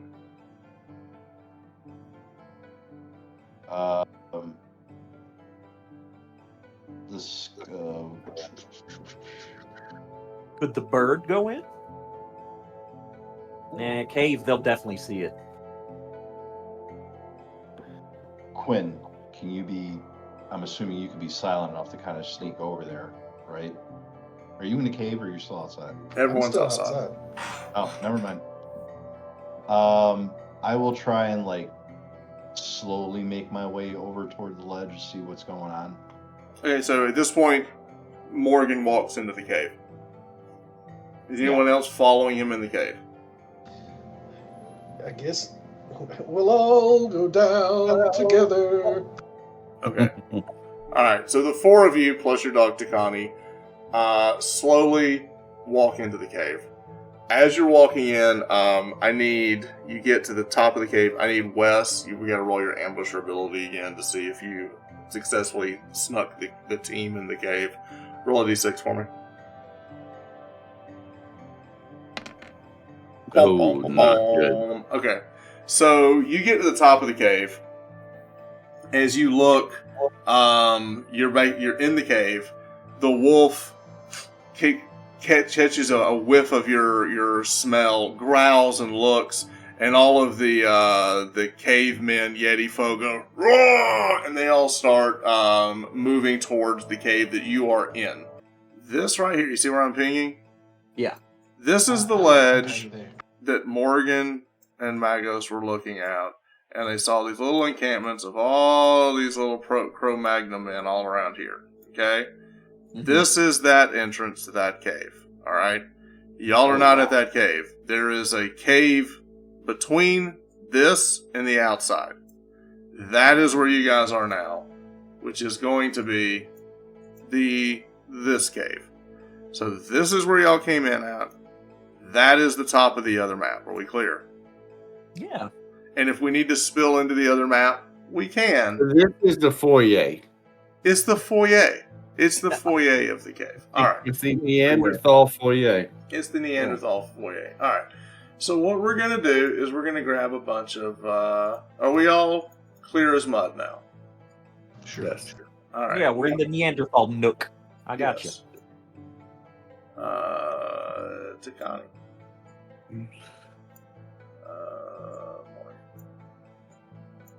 And who am I missing? Magos. Alright. That is where you are. Alright. So, we're going to cut here. Alright, so we had to take a quick break, bathroom, refill the drinks, and I had to get a new map because they kind of went off script, which is great. This is what we did. Alright, so we got a little lost in theater of the mind, but basically where we are is they went in the cave. They saw there's a bunch of things in another map that they saw where there's lots of Cro-Magnon men, and they followed this giant winter wolf into this cave. And there's basically a cave that leads into a larger cavern. So this is the cave before the larger cavern, okay? The foyer of the cave. The Neanderthal nook. It's the Neanderthal nook, alright? So this is where we are. So, y'all are here. We can see. There's enough light cascading in from the flames. We're going to go with this. This is where we are, alright? So Careful, fellas. They can sleep you. Careful. Right. Yeah. Ayla is afraid of getting cast spells on by the Neanderthals. And yeah, that's what happened. All right. So here we are. Maybe you can funnel them in here. The wolf and the Yeti folk are running up. Everyone has a round to do something before they do. So if you can look here, you can try to move around, position yourself, flee, but I need quick announcements of what you're doing because they saw you guys backed up 10 or 15 feet or whatever from the entrance. Decide what y'all want to do. Y'all have a round before they are here. And they're coming from this area. Correct. Yes. They're coming from the bottom of the map. All right, I'm going to try to take a strategic position. I can't move it. I don't believe. Anyway, I'll go like right here, maybe? That way only a certain amount of them can. Right here. Here we go. Okay. Why on earth? Are we going to attack or are we going to try to communicate with the wolf? I don't think there's any communicating with it. How high are these? Because they can get up there. How high are these? They're about 10 feet. And there Can I seems to be scramble about up on 5 them? feet or so between it and the roof. Oof. Okay. Well then, All I'll right, go so one you're back. basically moving Go one shield, back. sword out. You're right there. You want to back up on? Let me go one back. Yeah. All right. Everyone else, where do you want? Can anyone else move their tokens? Or is it just Danny? I can't move it either. Can't move it. No one can? Correct. Dang it, Trevor. With your cheat codes disabling our autonomy here. Can be edited and controlled by Jeff. Nope. Let me refresh. Oh, should we refresh? I'm refreshing. It is refreshing. Nobody can move any of their tokens. Nope. No, still can't. You may have the tokens on a different. You may have the tokens in the GM layer. Make sure they're on the layer that we can use them. God, I love you, Jeff. I think that's exactly what I did. Yep. It's just because I'm high. I mean, that's the only way that I have brilliant. Well, Yeah. So true. yep, they're maps. Hang on. And it's the only, I'm only high. This is why I come up with genius things. Yep. I love it. All right. Wes, see if you can move your token now. Yep. All right. Everyone should be able to move tokens now. I'll get extra XP now. Maybe. And we're going to cut here. All right. We fixed the token issue. We have the token. So everyone move their character to where you want them to be. You have one round. Alis is taking a defensive position. The magician decides he wants to be up front to die first. Is that where you want to be, Magos? I'd like to try and get up here. If I can. You can absolutely scurry up there if you wish. All right. That's where I want to be. I want Takani to cover our flank. Okay.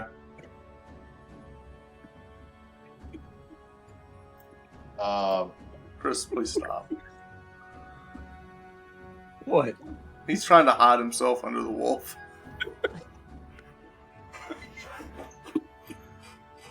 Y'all should probably get up top and just pepper them with spells and All right. arrows and... So here's what we got. The wolf is coming in first. I need everyone to make announcements as the wolf comes in first. The wolf is charging in.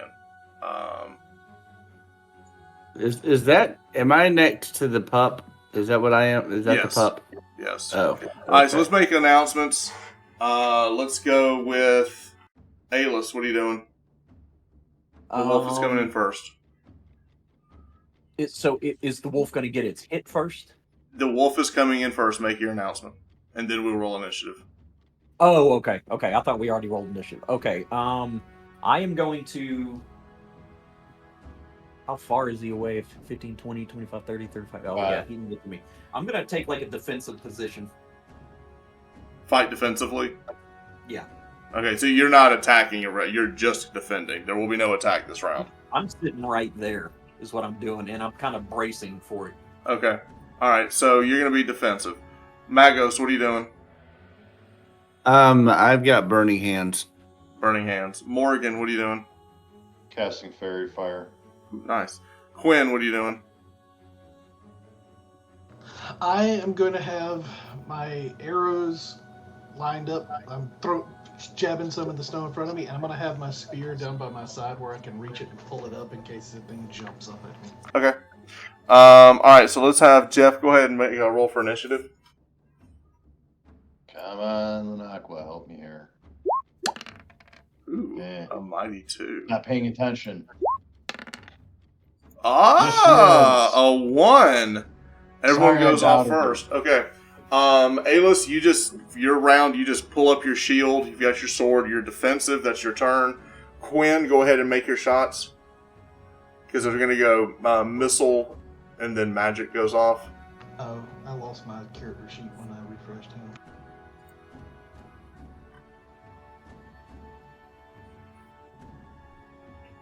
Two shots. Oh, no. Oh my word. Hang on. Alright, hang on. First, we have to roll into Thought Woe, so go to page 278. Let's see how bad this is the boomer bust. So first roll a d12.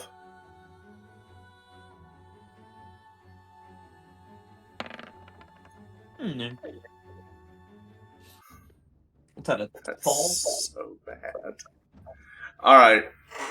So, help me figure this one out. The first attack drops the weapon. Just say it goes after. Okay. You get your hit off, and then you're gonna stumble back and drop your weapon on you're in a frozen environment. So you stumble, you drop your weapon, you'll have to take a turn to recover. One of the arrows does land, and you do 3 points of damage. Actually, roll a d6. We'll say they kind of both went off at the same time. My character sheet. Because I do have to roll. It's funny, he has a crit and he has a... Roll a what? How many times? A d6. 3 times? Just once. Oh. Just roll a d6. And this is a beast, I would assume. Yeah, you did double damage. So it's 3, doubled 6, and then you do an extra 2 points of damage for your predator, so you did 8 damage. You slip it on the ice, though. Leave that right there. Alright, now the next thing comes up is Jeff. Roll your spell goes off. Fairy Fire. Yeah, page 196, 60-foot range. It's within range. There is no save. I'm targeting the wolf. Okay. Has a 6-turn duration, and it has a -1 to its AC, which means +1 to hit, I guess. Okay. Nice. So it drops his AC. Is anything else? It glows with we'll say an orange glow. Okay. That's really all it does at the moment. Alright, next is Magos' turn. Chris, are you there? Yes.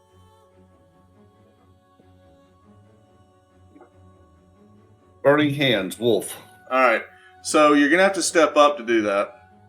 Okay. So, here. And you flame the wolf for 10. It does seem susceptible to your fire. It definitely like growls and like pulls back as you hit it with that. Okay. It's suffused with an orange glow. Yeah. Y'all are Hell, I like color coordinating with this thing. I like it.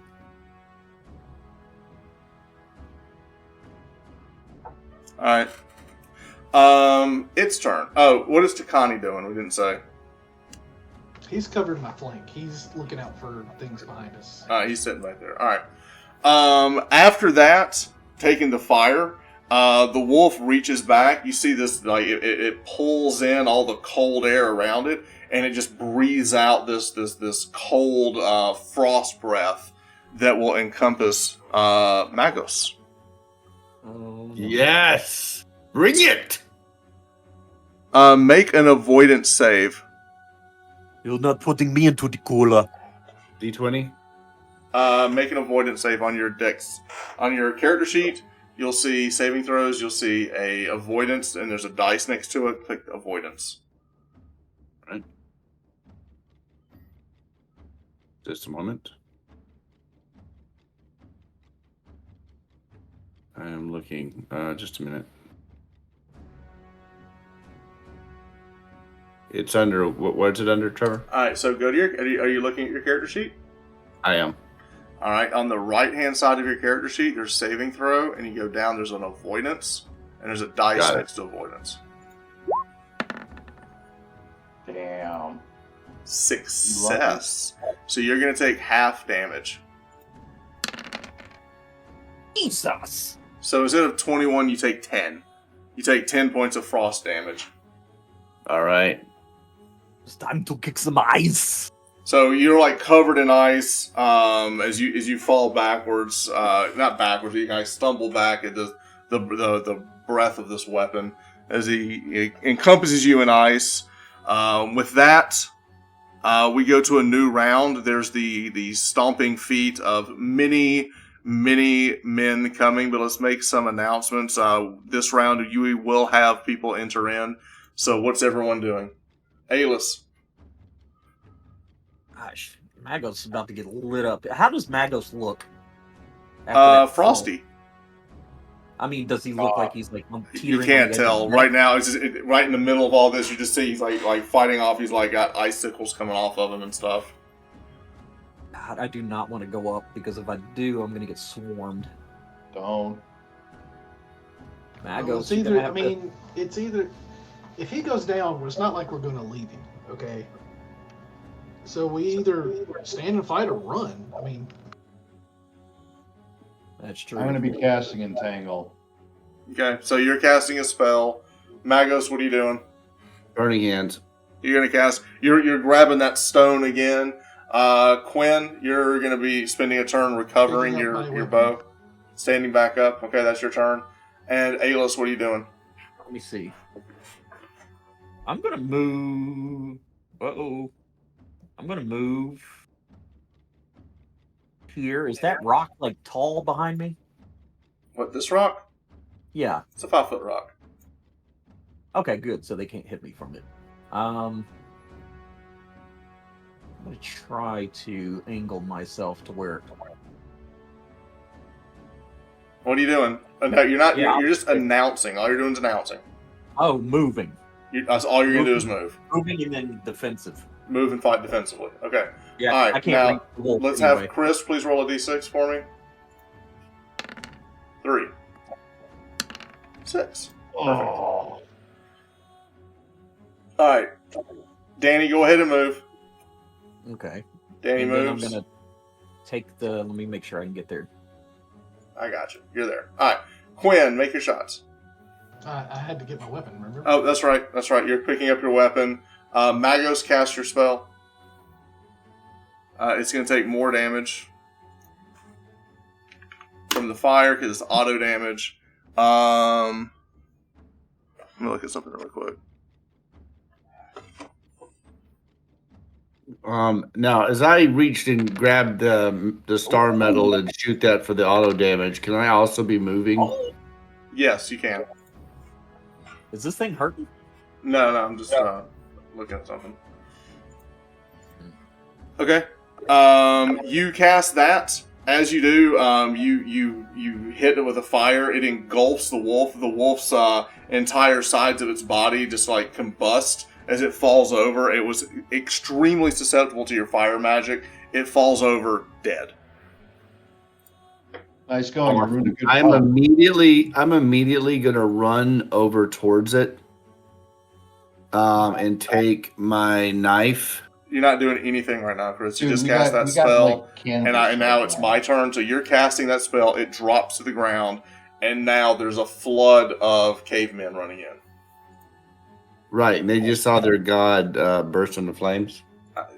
You say God, they say friend. Hmm. I don't know. What is he?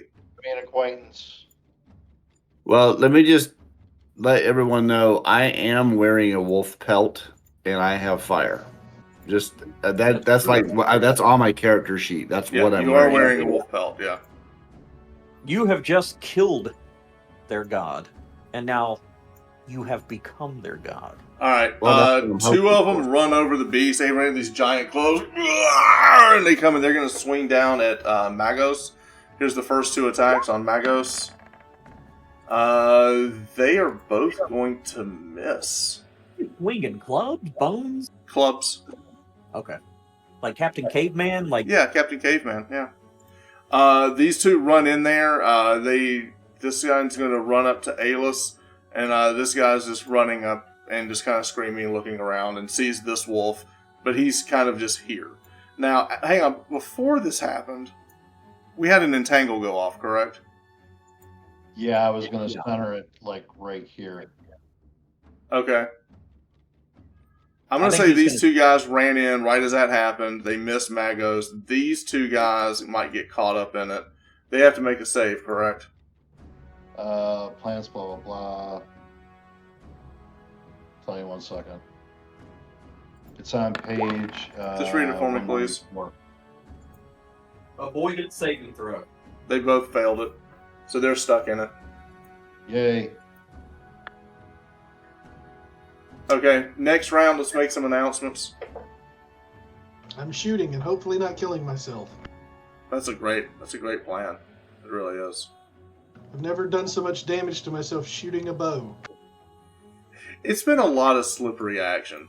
You know, just Yeah, if only I was used to it, being from, I don't know. Okay, Tanya Harding.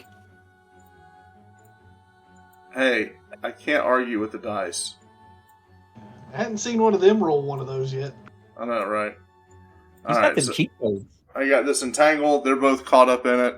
So Wes is shooting. Alis, what are you doing?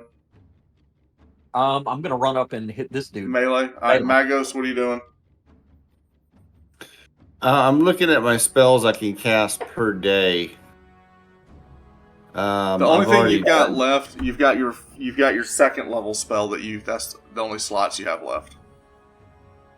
All right, and second level spells. Yeah, just The only one you have is Wall of Shadow. You could block the rest of the cave and make them scared. Maybe they won't come out.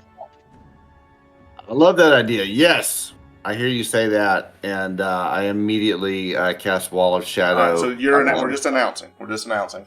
So we have Okay. melee, missile, magic, and then Jeff, what are you doing?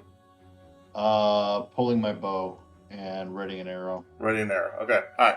Now let's make a D6 roll for initiative. Let's go Wes. 3. Hey, Wes goes on a 3. All right, it's an initiative time, so Wes, you get to go first. Take your shots. Because it goes by dex. He has the highest dex. Is it 2 or 3? 2 shots. Missed the first one. Killed the second one. Okay. Alis, what's your... What's your my dex? dex? Yeah, I think it's 10. Let me make sure. it is. Yeah.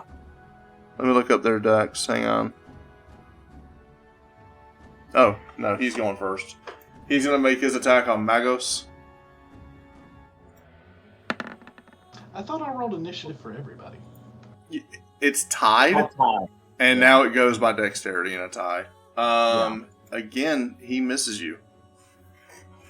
Magos is, he's face tanking the magician. Yeah.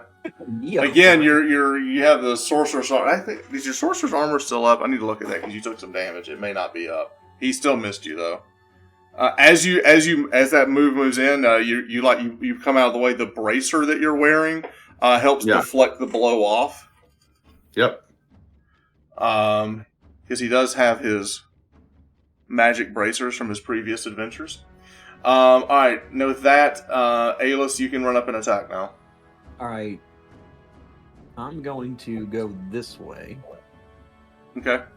Nail. Get a flank in. Well, if I either have to stand next to Magos or behind this guy, because I figure I can't stand on any of these since there's, what is that, like a fire? It's just rocks. Oh, okay. It's like an I'll old go. campfire. Yeah. Okay. Make an attack. I'm trying. It's loading really slow. Sure. What is the problem? Maybe a refresh. I think I'm gonna have to refresh everything looks like it's broken. All the links. Yeah, we'll just refresh it real quick.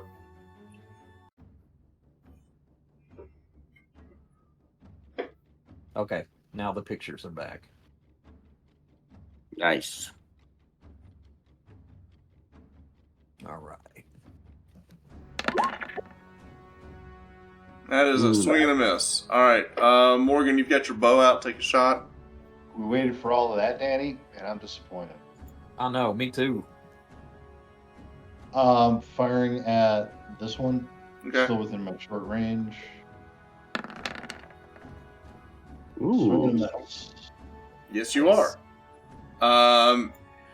Alis goes up to attack. He misses as he swings down. The arrows flies right over his head and hits the Cro-Magnon man, half Yeti folk, and hits him for 5. That's a mighty blow. He screams in pain and falls back, but he's still up. With that, we're going to go with they're stuck.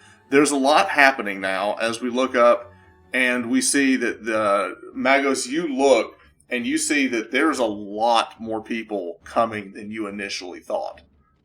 They're being blocked by this vine, but you see they're all running in, and you can see probably another 8 or 10 of these back there. But one thing you do see is there's 2 tangled up in here, one of which is the man carrying the club that had the star medal on it. He's in the entanglement.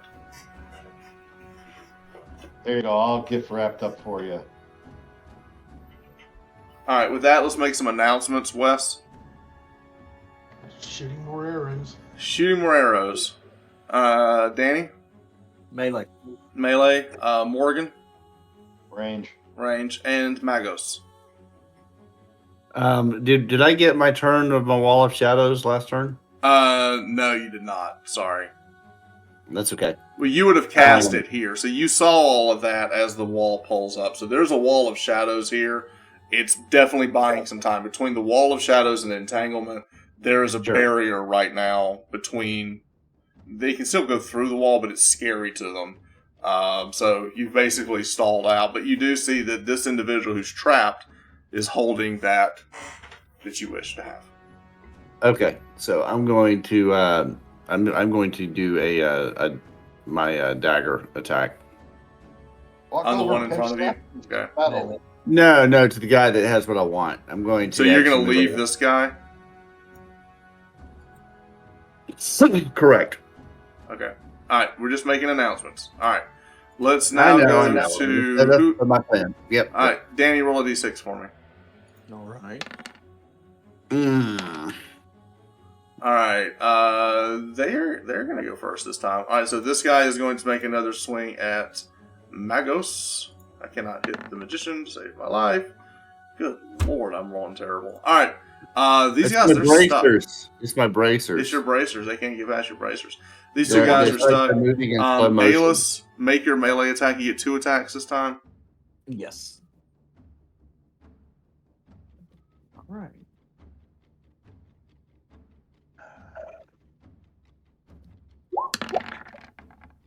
Ooh. Dun, Stop. dun. Make a d12 roll. Jesus.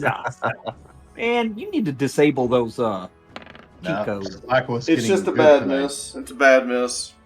Go ahead and get your second attack, though. That'll hit him. That'll kill him. Could have been bad, but we still got him. Can I move? Yes, you may. All right. I'm going to move right here. Okay. Magos, your turn. Your melee as well. That leaves enough room for Magos to stabby. Yeah, I'm coming in there to stab and grab. Okay. You go for the weapon. Make an attack. Is that D20? Yep. On your character sheet, there's an attack button. All right, cool. There's next to the dagger. There's a dice. Gotcha. You were saying, Jeff? He's gonna have to make a save if he's gonna step in there. Well, I think the idea this guy's on the edge of it. He's just gonna stab him. I'll allow it. Not trying to be a rules lawyer. No. I appreciate it. Wow, nice hit.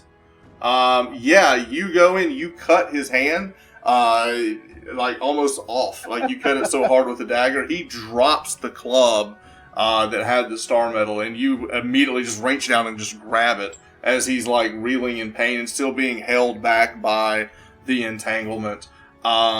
There seems to be a lot of commotion in the back and torches as they're basically like, it looks like they're somehow concocting a plan. But there's a lot of them, and it sounds more than what you saw originally. We need to go. All right, let's make some announcements. Oh, Wes, you didn't take your shots. Yeah. Color is the star metal. Orange.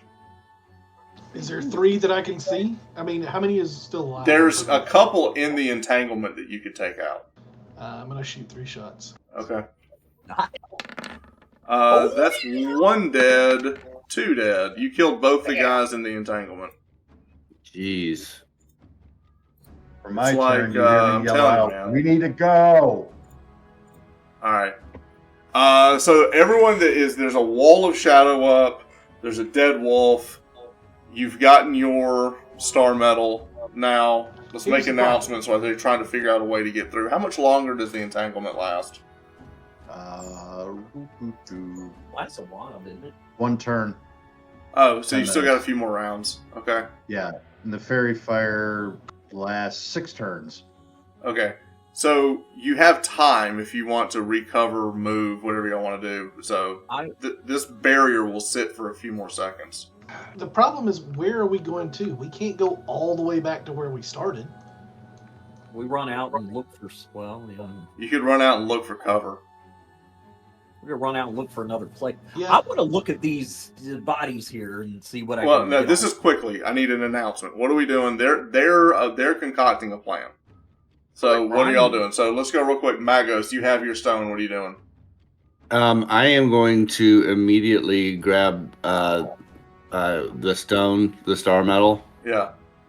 and I don't. I guess I don't have any more spell slots left, or do I? You got I have another. one. You've got Wall of Shadow. Just the wall of shadow. That's all I can Yeah. do. So I can't do anything new with this yet. Not yet, no. Yeah, you're All right, I am just going to check out the wolf before we make a run for it. You look at the wolf. It's glowing. It's burning. It's still on fire. Okay. I'm gonna be getting the hell out of here. All right. So you're leaving. Aelus, what are you doing? I'll search the mage, see what he has on him. It's tangled up in the body. Using the okay. word mage is strong. He's a caveman that found a shiny rock. Oh, okay. I'll head out then. Okay. Quinn and I was Morgan. leaving. I'm leaving. Everybody's booking. Okay, Morgan, anything you want to do on your way out? Just covering their retreat. And All then right. I'll With that, everyone backs out of the cave and runs, basically, as you basically stirred the hornet's nest by killing the winter wolf and several of these men. I mean, you killed 3 outside, another 4 on the outside. You killed 7 of these things. There's a lot more in there. There's a lot more on this mountain. But you do make it out. You did learn a lot. As you fall back, you're going to be able to kind of head back and find some coverage in the mountain.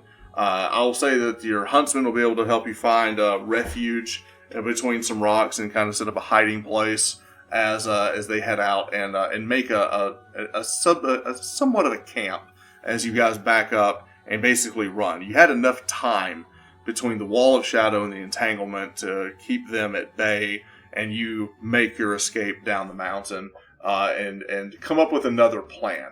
So let's go back to here. As we make it back outside the mountain, you do get down. You did learn a lot of information. You found some things out that you needed. But now we need to probably have some time to discuss what the next plan of attack is for heading back up. I do want to go ahead and break here as it's getting a little late. But I would like to go ahead and tell, as you get back, Magos, this stone that you have, I will pull this up for you, is a stone that you are very familiar with. In fact, you think you used to have this stone in your possession. Let me find it. I had an orange stone before. I didn't put it up here, but I'll post it in our Discord. It is an orange stone.